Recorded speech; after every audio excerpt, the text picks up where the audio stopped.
నమస్తే, welcome to doctors time. Thyroid గ్రంథి మెడ ప్రాంతంలో కంఠముడి కింద ఉండే ఒక గ్రంథి. ఇది సీతాకోక చిలుక రెక్క రూపంలో శ్వాసనాళానికి ఇరుపక్కల ఉంటుంది. శారీరక ఎదుగుదలలో ప్రధాన పాత్ర పోషిస్తుంది. ఈ గ్రంథి పనితీరు గతి తప్పడం వల్ల అనేక సమస్యలు తలెత్తుతాయి. థైరాయిడ్కు ప్రధాన కారణాలు ఏమిటి? థైరాయిడ్ సంతానలేమికి దారితీస్తుందా? హోమియోపతిలో ఎలాంటి చికిత్స ఉంది? ఇలాంటి విషయాలు హోమియో కేర్ ఇంటర్నేషనల్ వైద్యులు శ్రీవిద్య గారిని అడిగి తెలుసుకుందాం. మీరు కాల్ చేయాల్సిన నెంబర్లు 040-233-10714 అండ్ 716.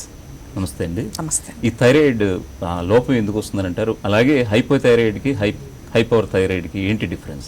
మెయిన్గా థైరాయిడ్ గ్లాండ్ అనే దీని యొక్క ఆవశ్యకత ఏంటి అంటే, మన బాడీలో ఉన్న అన్ని గ్రంథులతో కంపేర్ చేస్తే థైరాయిడ్ అనేది చాలా ఇంపార్టెంట్ ఆర్గాన్. ఎందుకు అంటే థైరాయిడ్ గ్లాండ్ నుంచి రిలీజ్ అయ్యే మేజర్ హార్మోన్స్ ఏంటంటే T3, T4 అండ్ క్యాల్సిటోనిన్. ఈ 3 హార్మోన్లు రిలీజ్ అవ్వడం జరుగుతుంది.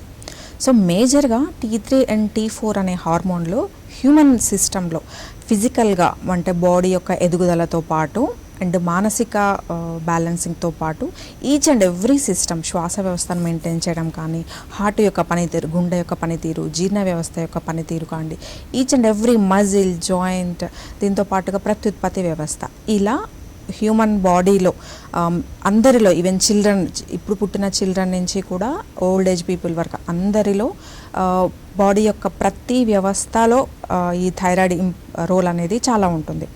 సో ఎప్పుడైతే ఈ థైరాయిడ్ హార్మోన్ యొక్క రిలీజ్లో T3, T4 రిలీజ్ అవ్వాల్సిన పరిమాణంలో కంటే ఎక్కువ రిలీజ్ అయినా లేదంటే తక్కువ రిలీజ్ అయినా, ఇంబ్యాలెన్స్ అంటాం. T3, T4 ఎక్కువ రిలీజ్ అవ్వడం, యూజ్ఫుల్ కంటే కూడా బాడీ నెసెసిటీ కంటే ఎక్కువ రిలీజ్ అవ్వడం వల్ల వచ్చేది హైపర్ థైరాయిడిజం. హైపో మీన్స్ లో. T3, T4 హార్మోన్లు తక్కువగా రిలీజ్ అవ్వటం వల్ల వచ్చే హార్మోన్ ఇంబ్యాలెన్స్ని హైపోథైరాయిడిజం అంటారు. 2 డిఫరెంట్ ప్రాబ్లమ్స్. గ్లాండ్ ఒకటే, గ్రంథి ఒకటే అయినా కానీ హార్మోన్ లోపం వల్ల రిలీజ్ ఎంత నెసెసిటీ కంటే ఐదర్ హెచ్చు తగ్గులో ఉండాల్సిన డిఫరెన్సెస్ వల్ల వచ్చే ప్రాబ్లమే hypothyroidism and hyper thyroidism. So nowadays చూసుకున్నట్లయితే చాలా కామన్గా వింటున్నాం హైపోథైరాయిడ్ ప్రాబ్లం కానీ హైపర్. మేజర్ రీజన్ ఏంటి ఈ థైరాయిడ్ ప్రాబ్లం డెవలప్ అవ్వడానికి? ఒకటి జెనెటికల్ ఫ్యాక్టర్. ఫ్యామిలీ హిస్టరీలో కొంతమందిలో ఈవెన్ జనరేషన్ టుగెదర్ ఈ థైరాయిడ్ ప్రాబ్లమ్స్ అనేవి, గాయిటర్ అనేది చాలా కామన్గా రన్ అవుతుంటుంది. సో ఒకటి ఫ్యామిలీ హిస్టరీ ఉండడం వల్ల వచ్చే రిస్క్ ఫ్యాక్టర్గా చెప్పుకోవచ్చు. అండ్ సెకండ్ థింగ్ వచ్చేసి అయోడిన్ డెఫిషియన్సీ. థైరాయిడ్ గ్లాండ్ నుంచి రిలీజ్ అవ్వాల్సిన T3 అండ్ T4 యొక్క రిలీజింగ్కి యూస్ఫుల్ అయ్యే మేజర్ ఎలిమెంట్ అయోడిన్. సో ఎప్పుడైతే అయోడిన్ డెఫిషియన్సీ ఉంటుందో వాళ్ళలో ఈ థైరాయిడ్ ప్రాబ్లమ్స్ అనేవి చాలా కామన్గా కనిపిస్తుంటాయి. ఇదే కాకుండా ఇంకొక రీజన్ ఏంటి అంటే, మనం తీసుకునే స్ట్రెస్ లెవెల్స్, ఎక్కువగా మానసిక ఒత్తిడికి లోనయ్యే వాళ్ళలో కూడా ఈ హార్మోన్ ఇంబ్యాలెన్స్ అనేది చాలా కామన్గా ఉంటుంది. సో మేజర్గా స్ట్రెస్ వల్ల వచ్చే థైరాయిడ్ని మనం హషిమోటోస్ అంటే ఆటో ఇమ్యూన్ సంబంధించిన థైరాయిడ్ అంటారు. సో దీనిలో ఏంటంటే నార్మల్గా ఉండే T3, T4 హార్మోన్స్ అనేవి తక్కువగా ఉంటాయి. సో దీన్ని కాంపెన్సేట్ చేయడానికి TSH హార్మోన్ అనేది ఎక్కువ రిలీజ్ అవ్వడం జరుగుతుంది. సో ఈ హార్మోన్ ఇంబ్యాలెన్స్ని పేషెంట్ యొక్క సిమ్టమ్స్ తీవ్రతను బట్టి మనం టెస్ట్ల ద్వారా ఐడెంటిఫై చేయొచ్చు. రైట్ శ్రీవిద్య గారు, ఒక కాలర్ లైన్లో ఉన్నారు. Sharad from LB Nagar. నమస్తే అండి, చెప్పండి మీ ప్రాబ్లం ఏంటో డాక్టర్ గారికి. ఏంటి సార్, ఇప్పుడు థైరాయిడ్ టాబ్లెట్స్ వాడుతున్నాం సార్ ఆల్రెడీ. ఓకే. పిల్లలకు ఏమైనా ప్రాబ్లం అవుతుందా మేడం? అట్లా మీరు ఎంత డోసేజ్ యూజ్ చేస్తున్నారు ప్రెసెంట్? 12.5 మేడం. 12. మీకు ఎన్ని ఇయర్స్ నుంచి, లేదంటే ఎంత డ్యూరేషన్ నుంచి? మేడం 2-3 ఇయర్స్ నుంచి మేడం. Okay okay. ప్రెసెంట్ ఏమైనా ఇబ్బందులు ఉన్నాయా? ఇబ్బందులు అయితే ఏం లేదు మేడం, బాగుంది. ఓకే. కాకపోతే ఏమైనా సంతానానికి ఏమైనా ప్రాబ్లం అవుతుంది అనేది కొంచెం. మీ ఏజ్ ఎంత అండి? మేడం 32 ఉంటాయి మేడం. 32. లేటెస్ట్గా ఈ మధ్య కాలంలో ఎప్పుడైనా థైరాయిడ్ ప్రొఫైల్ టెస్ట్ చేయించారా? చేయించాం మేడం, మమ్మీ ఒక 15 days లో. ఓకే. ఎంత ఉందండి TSH last report? Okay. So already 12 mcg అనేది మినిమం డోస్ థైరోనామ్ అనేది యూజ్ చేస్తున్నారు. హైపోథైరాయిడ్ సమస్య ఉన్న వాళ్ళు టాబ్లెట్ యూజ్ చేయడం జరుగుతుంది. సో మెడికేషన్ మీద ఉన్నప్పుడు మీరు ప్రాబ్లం అనేది కంట్రోల్లో ఉందా లేదా అనేది మీరు గుర్తించాలి. T3, T4 అండ్ TSH అనేది మనకు థైరాయిడ్ ప్రొఫైల్లో ఇవ్వడం జరుగుతుంది. ఒకసారి బ్యాలెన్స్ చేయండి. At the same time me symptoms ఏమైనా ఉన్నాయా అంటే బాడీ వెయిట్ అనేది ముందులాగే నార్మల్గా ఉందా, పనితీరు ప్రాపర్గా ఉందా, బట్ మెటబాలిజమ్స్ అంటే ఆకలి వేయటం కానీ లేదంటే మిగతా ఇబ్బందులు ఏమీ లేకుండా నార్మల్గా ఉన్నట్లయితే మీరు ప్రజెంట్ చేస్తున్న 12.5 mcg రెగ్యులర్గా యూజ్ చేయండి. ఎవ్రీ 3rd month TSH అనేది థైరాయిడ్ స్టిమ్యులేటింగ్ హార్మోన్ ద్వారా బ్యాలెన్స్ చేయండి. ఈ ట్యాబ్లెట్తో కంట్రోల్లో ఉందా లేదా, లేదంటే మోడిఫై చేయడం అనేది చాలా ఇంపార్టెంట్. అదర్వైజ్ ఇంబ్యాలెన్సెస్ వల్ల వచ్చే కాంప్లికేషన్స్ కూడా ఎక్కువగా ఉంటాయి. ఎట్ ద సేమ్ టైం ఈ హైపోథైరాయిడిజంతో 12.5 mcg అనేది మెడికేషన్ ద్వారా నార్మల్గా ఉంటుంది మీ విషయంలో చూసుకున్నట్లయితే. బట్ హోమియోపతి మెడికేషన్ మీ విషయంలో తీసుకున్నట్లయితే ఈ 12.5 mcg అనేది కూడా లైఫ్ టైం యూజ్ చేయకుండా, జనరల్లీ ఈ థైరాయిడ్ సప్లిమెంట్స్ స్టార్ట్ చేస్తే at any age life time use చేయమని చెప్తారు. ఏ డాక్టర్ కూడా మిమ్మల్ని మధ్యలో డ్రాప్ చేయించారు. బట్ హోమియోపతి అనేది కాన్స్టిట్యూషనల్ ట్రీట్మెంట్ తీసుకున్నట్లయితే మీరు ప్రజెంట్ తీసుకుంటున్న థైరోనామ్ ట్యాబ్లెట్ కూడా స్లోగా గ్రాడ్యువల్గా ట్యాపర్ చేయడం జరుగుతుంది. ఇన్కేస్ ఏమైనా డౌట్ ఉంటే కనుక లేటెస్ట్ థైరాయిడ్ ప్రొఫైల్ తీసుకొని నియరెస్ట్ హోమియోకేర్ బ్రాంచ్కి విజిట్ అవ్వండి. శ్రీవిద్య గారు, జనరల్ వైజ్ చూస్తే ఎక్కువగా లేడీస్లోనే ఎక్కువ థైరాయిడ్ సమస్య అనేది ఎక్కువగా వినిపిస్తూ ఉంటుంది. ఎందువల్లంటే సో జనరల్గా ఈ థైరాయిడ్ ప్రాబ్లం ఎవరిలో అయినా ఉండొచ్చు, మెయిల్స్లో కూడా చాలా కామన్. బట్ చిన్నపిల్లలు కానివ్వండి, స్కూల్ ఏజ్ చిల్డ్రన్ అండ్ ఫీమేల్స్లో ఏంటంటే వేరియేషన్స్ ఎక్కువగా ఉంటాయి. సమస్య ఎవరిలో ఉన్నప్పటికీ ఈ థైరాయిడ్ డిటెక్ట్ అవ్వడం కానీ, చేంజెస్ కానీ, లేదంటే ఈ వేరియేషన్స్ అనేది ఫీమేల్లో చాలా ఎక్కువగా ఉంటాయి. At the same time complications కూడా ఎక్కువగా ఉండడం వల్ల కొంచెం ప్రెడిస్పోజిషన్ అనేది ఫీమేల్లో ఎక్కువగా ఉంటున్నట్లుగా మనం చూడొచ్చు. అలాగే హైపోథైరాయిడ్, అలాగే హైపర్, ఈ రెండిట్లో ఏది దుష్పరిణామం అంటారు?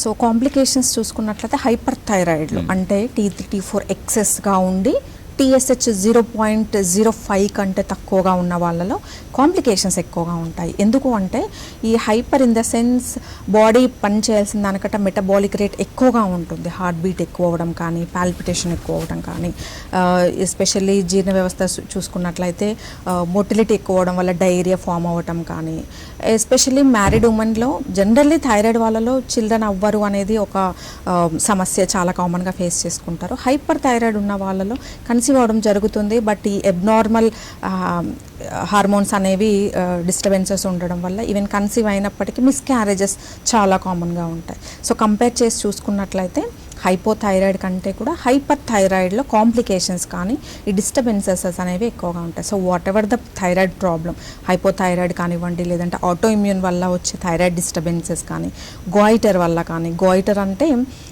పనితీరు ప్రాపర్గా ఉంటుంది. అంటే థైరాయిడ్ గ్లాండ్ నుంచి రిలీజ్ అవ్వాల్సిన అన్ని హార్మోన్స్ T3 కానీ, T4 అండ్ క్యాల్సిటోనిన్ ప్రాపర్గా రిలీజ్ అవుతుంది. అంటే ఫంక్షనింగ్ బాగుంటుంది. బట్ అన్ఫార్చునేట్లీ గ్రోత్ అనేది పెరగడం వల్ల జనరల్గా ఒక పర్సన్ని చూస్తే థైరాయిడ్ గ్లాండ్ కనిపించదు మెడ భాగంలో. బట్ గాయిటర్లో ఉన్న వాళ్ళలో ఈ చూడగానే నెక్ భాగంలో స్వెల్లింగ్ ఉంటుంది.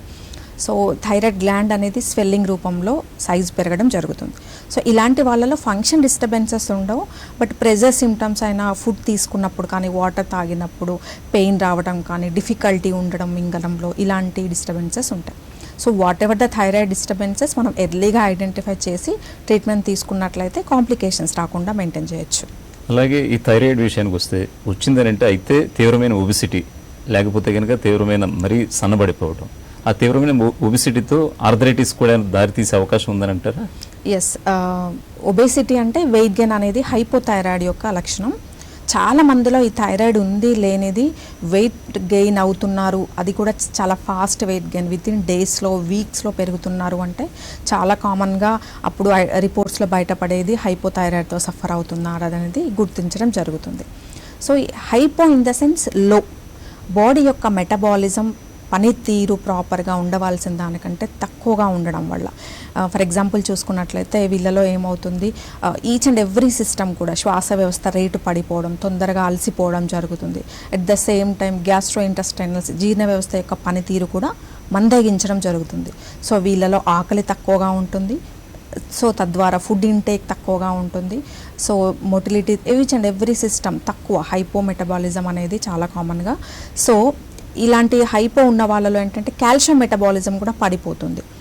సో జాయింట్ పెయిన్స్, ఆర్థరైటిస్కి మెయిన్ రీజన్ చూసుకున్నట్లయితే ఈవెన్ మజిల్ క్రాంప్స్కి కూడా కాల్షియం మెటబాలిజం హైపోథైరాయిడ్ వాళ్ళలో ఎస్పెషల్లీ ఆర్థరైటిస్ అనేది 40+, 50+ రావాల్సింది. హైపోథైరాయిడ్తో సఫర్ అయ్యే వాళ్ళలో 30+లోనే ఆర్థరైటిస్ అనేది సఫర్ అవ్వడం జరుగుతుంది.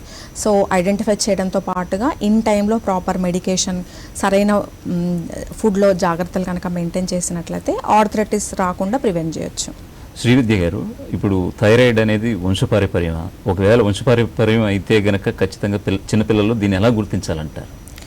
కొద్ది వరకు వంశపారంపర్యంగా వచ్చే ఛాన్సెస్ ఉన్నాయని చెప్పుకోవచ్చు. థైరాయిడ్ ప్రాబ్లం ఎటువంటి దీర్ఘకాలికమైన ప్రాబ్లమ్స్కి కూడా ఫ్యామిలీ హిస్టరీ అనేది ఒక రిస్క్ ఫ్యాక్టర్గా చెప్పుకోవచ్చు.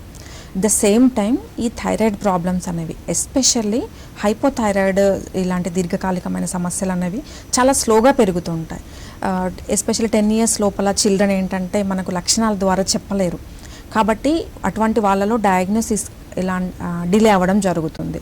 సో వాళ్ళలో ఎలా గుర్తించాలి అంటే, ఒక హైపోథైరాయిడ్ చైల్డ్ చూడగానే ఎలా ఉంటారు అంటే, బాడీ యొక్క యాక్టివిటీ సేమ్ ఏజ్ గ్రూప్ చిల్డ్రన్లో మిగతా వాళ్ళతో కంపేర్ చేస్తే ఎవరైతే ఈ హైపోథైరాయిడ్తో సఫర్ అవుతున్నారో వాళ్ళు చాలా స్లోగా ఉండడం, తొందరగా అలసిపోవడం జరుగుతుంది. ఫెటిగ్ అంటారు. ఎక్కువ దూరం నడవలేకపోవడం, ఎక్కువగా అవుట్ గేమ్స్ స్పోర్ట్స్లో ఇన్వాల్వ్ అవ్వలేకపోవడం, చాలా స్లోగా లెథర్జీ డల్గా ఉండడం అనేది హైపోథైరాయిడ్ యొక్క ప్రధాన లక్షణం. ఇదే కాకుండా మెమొరీ కూడా డల్గా ఉంటుంది, తొందరగా గ్రాస్ప్ చేయలేకపోవడం కానీ ఇరిటబిలిటీ ఉంటుంది.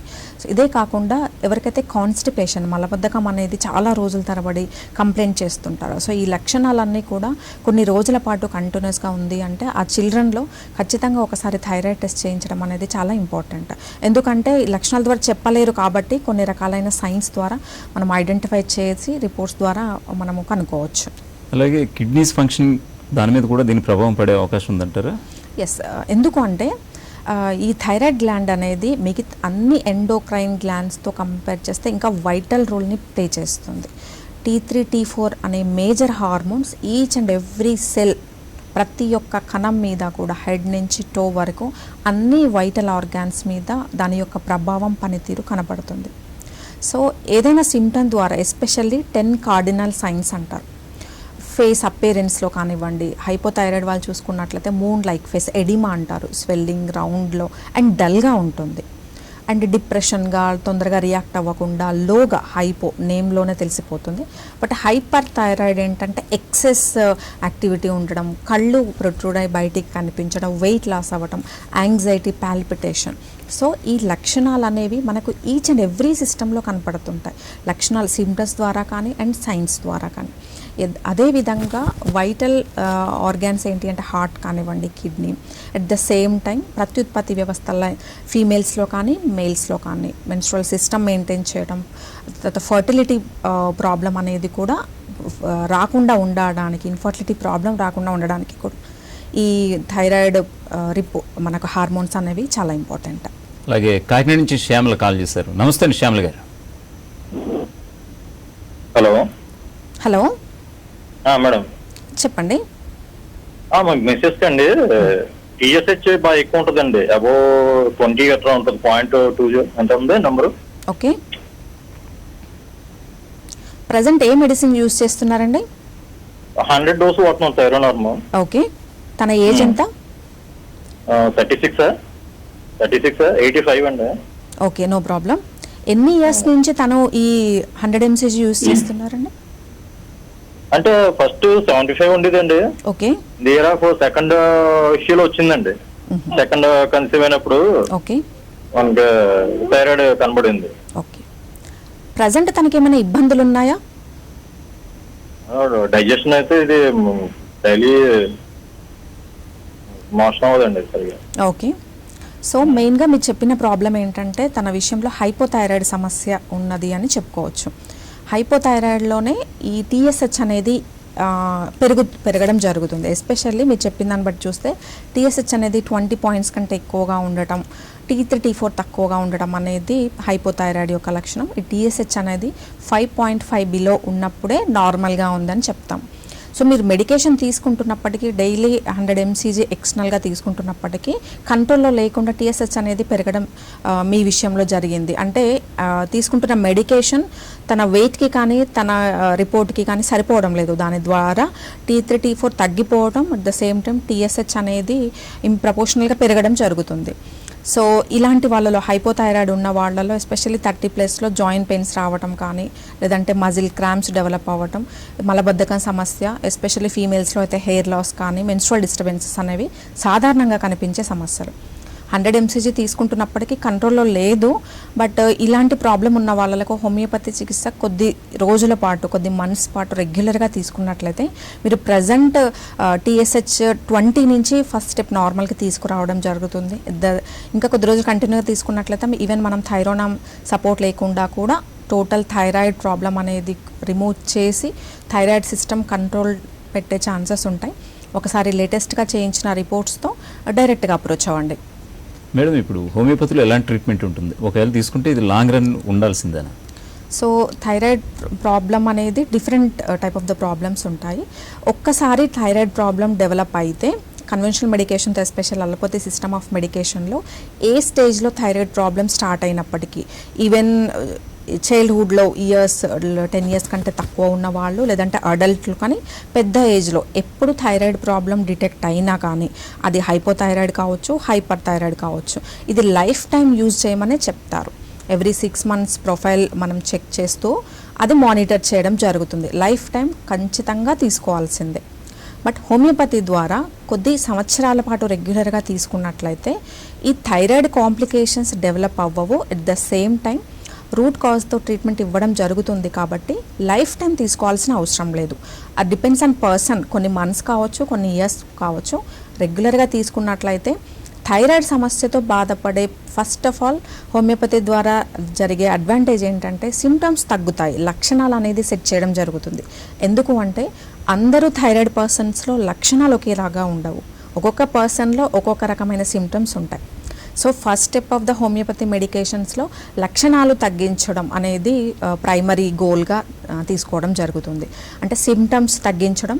సెకండ్ స్టెప్ వచ్చేసి థైరాయిడ్ T3 T4 అనేది ప్రాపర్గా మెయింటైన్ చేసినప్పుడే ఈ TSH అనేది కూడా ఆటోమేటిక్గా నార్మల్గా రావడం జరుగుతుంది. సో నెక్స్ట్ స్టెప్ ఏంటంటే ఎక్స్టర్నల్గా తీసుకుంటున్న సోర్స్ ఏదైతే ఉందో 100 mcg or 75 whatever the dose గ్రాడ్యువల్గా రెడ్యూస్ చేయడం జరుగుతుంది. సో హోమియోపతి ద్వారా లైఫ్ టైం అవసరం లేకుండానే గ్రాడ్యువల్గా స్టెప్ బై స్టెప్ అనేది ట్రీట్మెంట్ ఇవ్వడం జరుగుతుంది. అలాగే మరో కాలర్ చిత్తూరు నుంచి మధు. నమస్తే మధు గారు. నమస్తే సార్. చెప్పమ్మా, మీ ప్రాబ్లం ఏంటో డాక్టర్ గారికి చెప్పండి. మాకు థైరాయిడ్ ఉంది సార్. నాకు 1.5 సంవత్సరం అయింది సార్ బయటపడి. ఓకే, అది గొంతు కింద ఉంది సార్. ఏమి ఇబ్బంది అవుతుందమ్మా మీకు థైరాయిడ్ ప్రాబ్లంతో?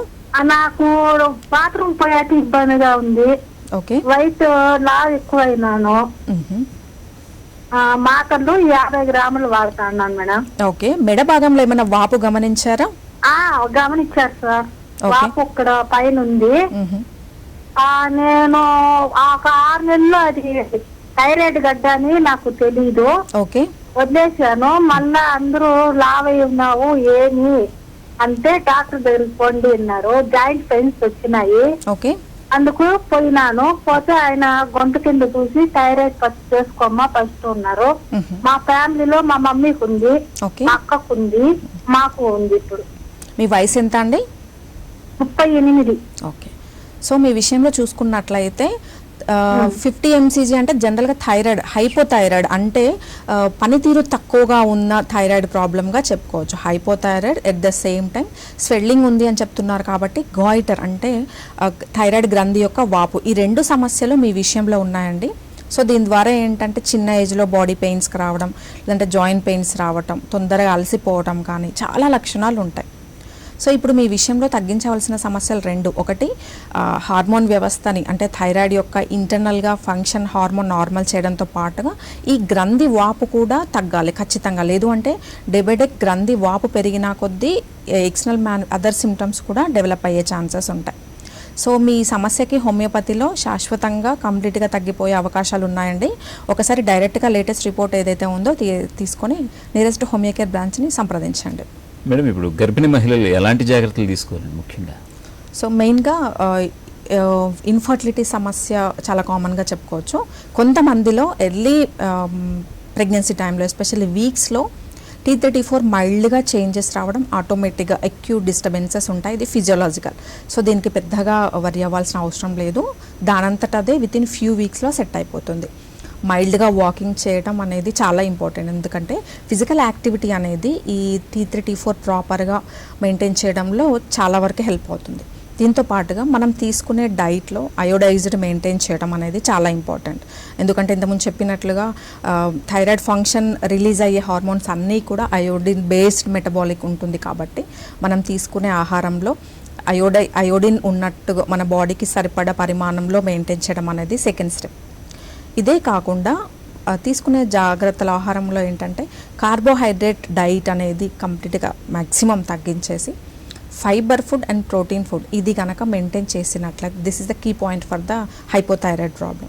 So and sugar intake, highly processed food ఇదంతా కొంచెం మానిటర్ చేసుకున్నట్లయితే అట్ ద సేమ్ టైం కొన్ని రకాలైన బ్రకోలీ ఫ్రూట్స్ అంటాం, అంటే బ్రాసికేసికి సంబంధించిన food items like cabbage, cauliflower, ఇవి గాయిట్రోజెన్స్ అంటే థైరాయిడ్ యొక్క పనితీరు తగ్గించడం అనేది కొన్ని రకాల స్టడీస్లో బయటపడడం జరిగింది. సో ఈ డైట్ మానిటర్ చేస్తూ ఫిజికల్ యాక్టివిటీ ఎస్పెషల్లీ వాకింగ్ కానీ యోగా కానీ ఏదైనా ఫిజికల్ యాక్టివిటీ కనుక మెయింటైన్ చేసినట్లయితే at the same time homeopathy role కూడా చాలా ఉంటుంది.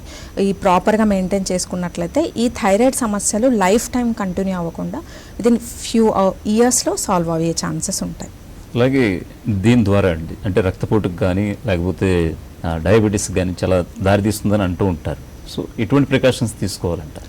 ఎస్, డయాబెటీస్ కానీ పీసీఓడి పాలిసిస్టిక్ ఓవేరియన్ డిసీజ్ ఇవి రెండు కూడా హైపోథైరాయిడ్ కంట్రోల్లో లేనప్పుడు తలెత్తే సెకండరీ కాంప్లికేషన్స్గా చెప్పుకోవచ్చు. అంటే అనదర్ డిసీజ్ హైపోథైరాయిడ్ కంట్రోల్లో లేనప్పుడు ఫుడ్ ఆహారపు అలవాటు జాగ్రత్త లేనప్పుడు మెడికేషన్ తీసుకోకుండా నెగ్లెక్ట్ చేసిన వాళ్ళలోనే సెకండరీగా డెవలప్ అయ్యే chances type 2 diabetes and especially ఫీమేల్స్లో అయితే పాలిసిస్టిక్ ఓవేరియన్ డిసీజ్. సో ఇవి రాకుండా మెయింటైన్ చేయాలంటే ఎర్లీగా డయాగ్నోస్ చేయడం ఎంత ఇంపార్టెంటో ఇన్ టైంలో మెడికేషన్ తీసుకుంటే కనుక complications Rao. Okay, thank you Srividya గారు. మీ విలువైన సూచనల సలహాలు మా వ్యూవర్స్కి అందించినందుకు. చూసారుగా ఇది వాళ్ళ డాక్టర్స్ టైం. చూస్తూనే ఉండండి సాక్షి.